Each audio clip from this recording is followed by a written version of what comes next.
concerto di Natale per sottolineare il nuovo indirizzo musicale del Majorana, più che nuovo indirizzo, una nuova sede qui presso il Consorzio Universitario di Agrigento. Cosa vuol dire? Una crescita, un investimento sulla cultura e sulla musica. Sì, evidentemente utilizzare dei locali come questi delle CUPA rappresentano per il Majorana, per il Liceo Scientifico e Musicale Majorana, un valore aggiunto. Evidentemente oggi inauguriamo, oltre ai nuovi locali, anche un laboratorio all'avanguardia, un laboratorio musicale che sarà utilizzato non solo dalla scuola ma dall'intero territorio. Quindi oggi Agrigento e il suo territorio acquista uno spazio culturale, perché dico dove si fa musica si fa cultura, di una forte valenza formativa.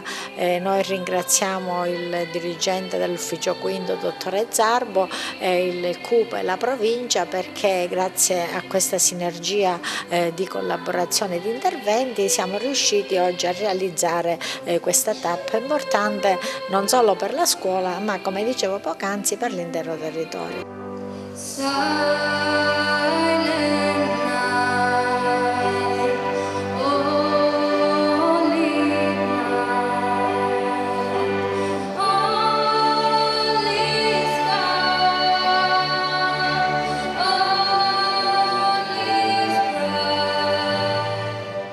Questa serata l'abbiamo dedicata a questo Natale e abbiamo optato per le cose tedesche, perché quest'anno la Germania compie 200 anni da questi canti che si sono rivelati poi nel mondo dei tesori, patrimonio veramente artistico dell'umanità. Intanto stasera abbiamo inaugurato il polo universitario dove noi ci trasferiremo e quindi speriamo che vada avanti come stiamo andando.